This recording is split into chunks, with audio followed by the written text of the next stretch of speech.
Hello everyone, welcome to the Newsbrowse News broadcast.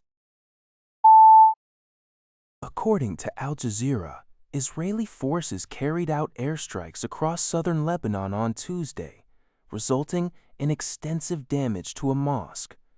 This action is characterized as a violation of the 10-day ceasefire agreement that was in place. The report highlights that the strikes occurred despite the existing ceasefire, underscoring a breach of the agreed-upon terms. The damage to the mosque signifies a serious escalation of hostilities and a disregard for religious sites during the ongoing conflict. Singaporean Foreign Minister Vivian Balakrishnan issued a stark warning on April 22nd, stating that a potential future conflict between the United States and China in the Indo-Pacific region could lead to disruptions akin to the current situation in the Strait of Hormuz. He explicitly referred to the Strait of Malacca, a critical global trade artery, as potentially becoming the next Hormuz if such a conflict were to erupt. Balakrishnan highlighted the strategic importance of maritime choke points, noting that while the Strait of Hormuz is approximately 21 nautical miles at its narrowest, the Strait of Malacca is even narrower at about 2 nautical miles. He stressed Singapore's commitment to maintaining open and free passage through the Strait of Malacca, in accordance with the United Nations Convention on the Law of the Sea, Sar Rupsa Unsar, and affirmed that Singapore would not participate in any attempts to block or impose fees on vessels in its neighboring seas. Furthermore, the minister reiterated Singapore's neutral stance in the U.S.-China rivalry, asserting that it would refuse to pick sides and would make decisions based solely on its long-term national interests, even if it meant disagreeing with Washington or Beijing. 19.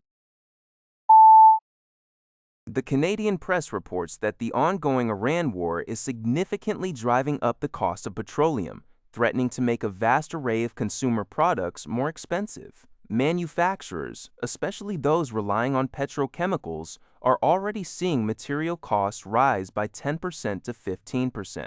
This includes industries from toys, where synthetic fibers like polyester and acrylic are petroleum-derived, to footwear and clothing, where petrochemicals are crucial for synthetic shoes and polyester textiles. Experts warn that if oil prices remain above $90 per barrel for the next several months, these increased production costs will inevitably be passed on to consumers, potentially leading to higher prices for items like shoes by late summer and fall. Businesses like Alani Brands, a toy manufacturer, and Gentel, a wound care product supplier, are currently absorbing these rising costs but anticipate price increases if the conflict persists.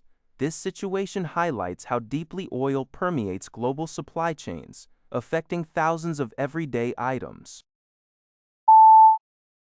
Mexican President Claudia Sheinbaum announced that Japan has a long-standing request for crude oil exports from Mexico's state-run oil company. Speaking at a news conference in Mexico City, Sheinbaum referred to a phone conversation held the previous day with Japanese Prime Minister Takeshi Sanae. During their discussion, the leaders exchanged views on the situation in the Middle East and agreed to foster bilateral cooperation concerning energy supply, given Mexico's status as an oil-producing nation. President Sheinbaum expressed a positive outlook on the possibility of increasing oil exports to Japan, highlighting that there is already an agreement in place regarding a specific quantity that Mexico could export. She further explained that such exports have occurred numerous times in the past, clarifying that the oil in question is a surplus not utilized by Mexican refineries. NHK reports that while Mexico's oil output has been on a downward trend recently, the exact amount of this surplus oil remains unknown. That's all for this video. Thank you for watching. See you in the next video.